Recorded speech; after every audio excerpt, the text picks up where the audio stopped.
In this video, I will show you how to do boot OpenSUSE with Windows 11. We will install OpenSUSE alongside Windows 11 on the same drive without any data loss.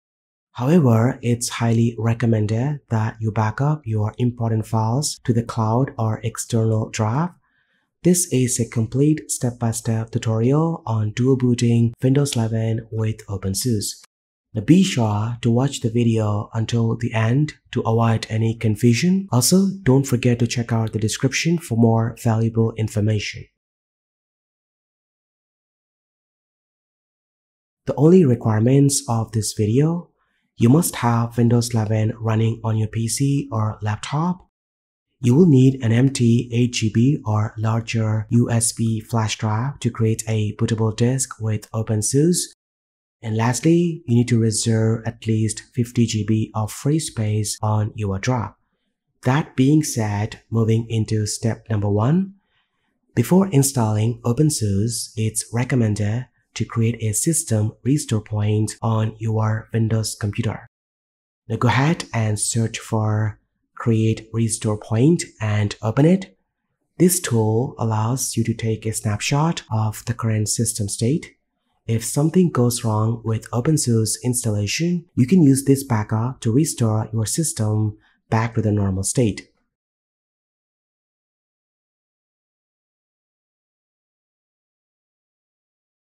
If you're using Windows 11 Professional, it's better to disable BitLocker encryption, otherwise it will cause issues with OpenSUSE because Linux doesn't support BitLocker disk encryption natively.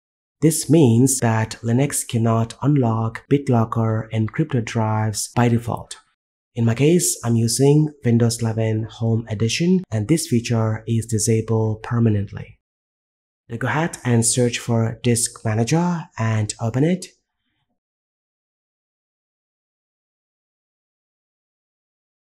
The Disk Manager will display all the connected drives and their partitions. In my case, you can see that one drive is connected. If you notice, drive 0 has 3 partitions. The first one is the EFR partition where the Windows bootloader is present. The second one is the main Windows, and the last one is the recovery partition.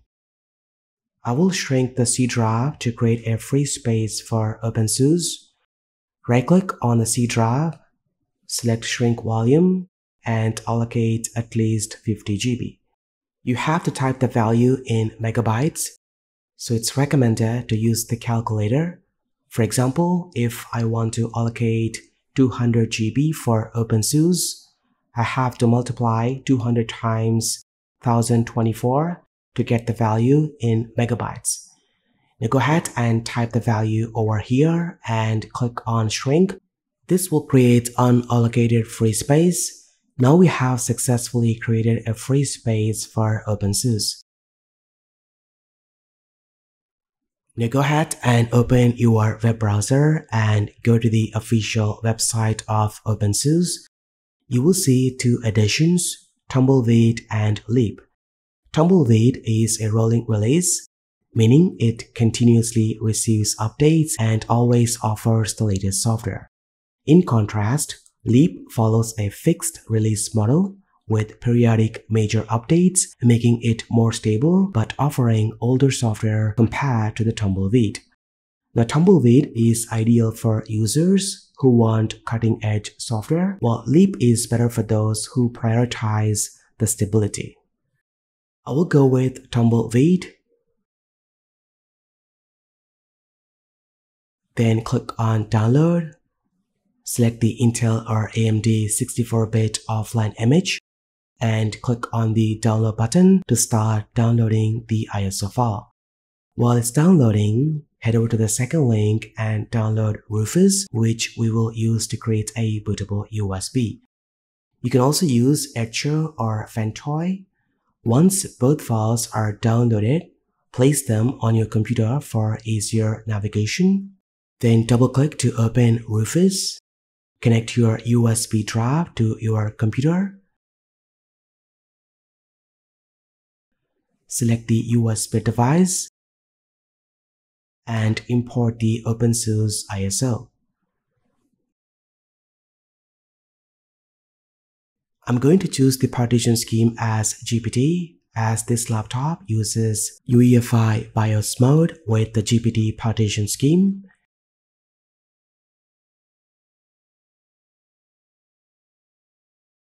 If your system uses legacy BIOS, you can select MBR.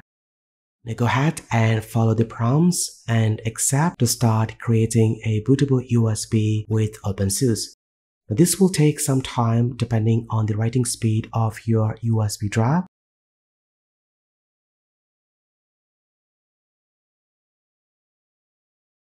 Once it's done, it's time to boot the system into BIOS.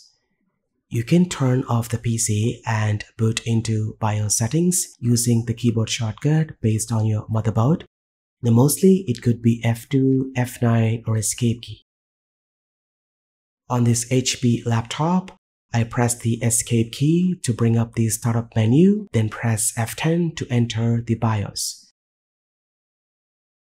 In the UEFI BIOS, enable USB boot,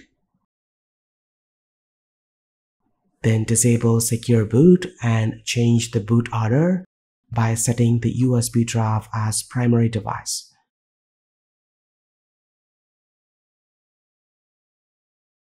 Once it's done, save the changes.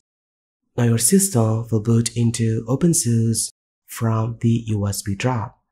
If it fails to boot, use the boot menu to load OpenSUSE install media.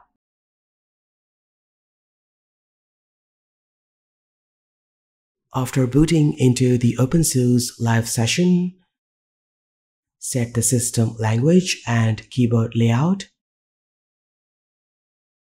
Then click on Next. Select the network interface and choose Next. Now choose the desktop environment you fancy.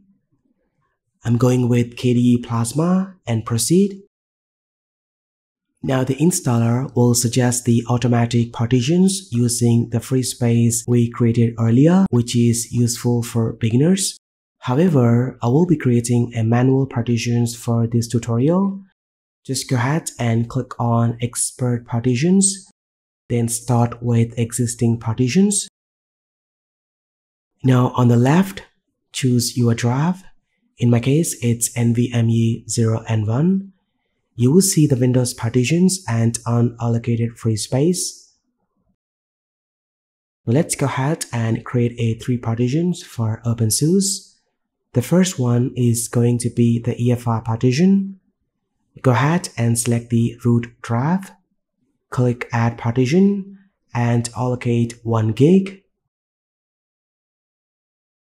Then click on Next and set the role type as EFI partition and the file system to FAT, leaving the other options as default. And that's it, we are done creating the EFI partition for OpenSUSE. Now again, select the root drive and click on Add Partition. We're going to make a root partition. I'm going to allocate 180 GB out of the free space. Then click on Next. Choose the role type as operating system and use the BTRFS file system. The mount point should be as /. Now we are done creating a root partition.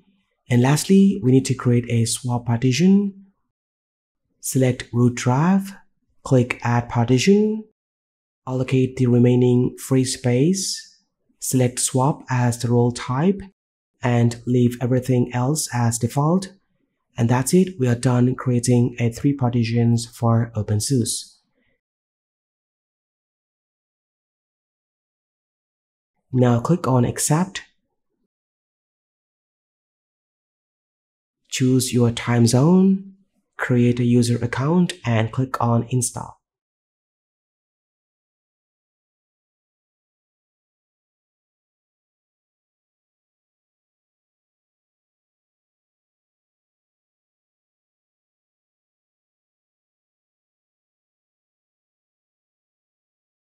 And click on Install. Now sit back and relax, the installation will take some time depending on your drive speed.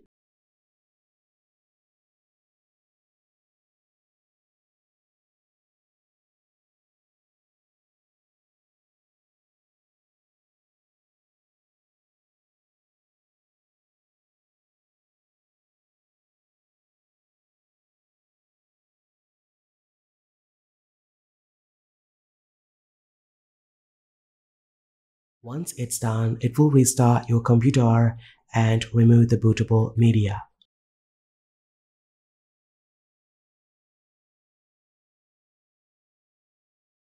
Now by default, it will boot into Grub Boot Manager. From where you can choose to boot into Windows 11 or OpenSUSE. For now, let's boot into OpenSUSE.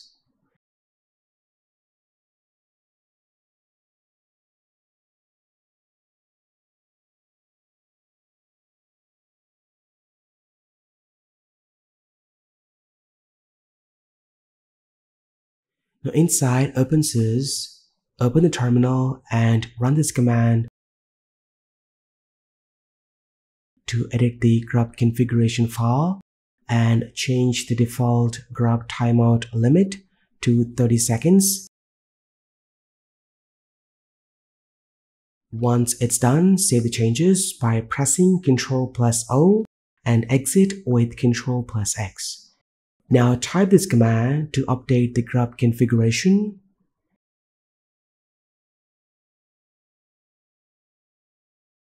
Then reboot your system. Now you can see the Grub time limit has increased to 30 seconds.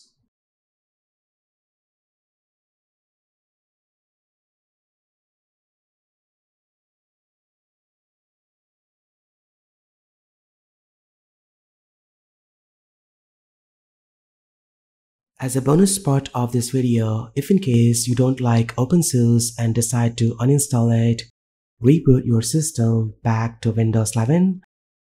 Now once you're inside Windows 11, open the search bar and type Disk Manager to open it. Here in my case, next to the C drive, 3 new partitions are showing. We need to delete each partition one after the other.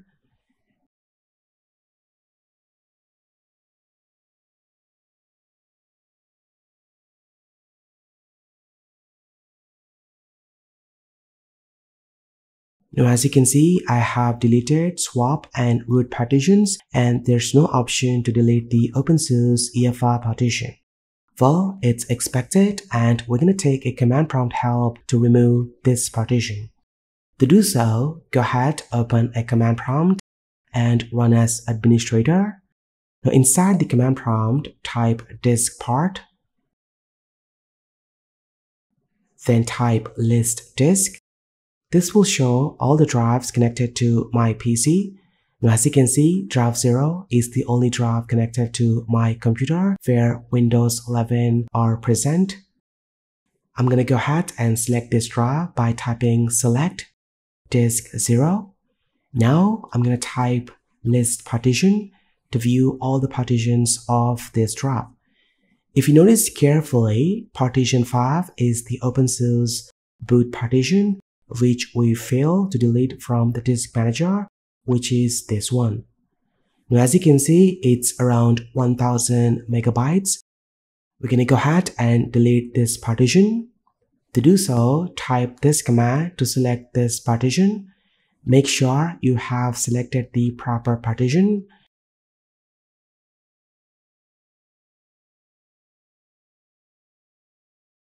Then type delete partition override.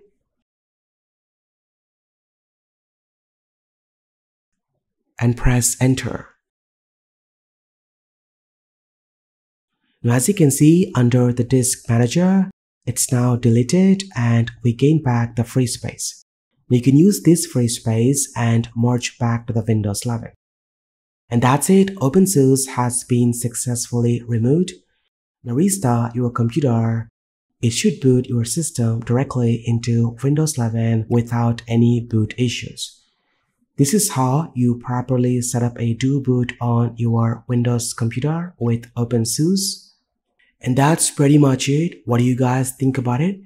If you have any questions or queries, do post them in the comment section below and I will try to help you. Thank you so much for watching. This has been KSK Ryle. I will see you in the next one.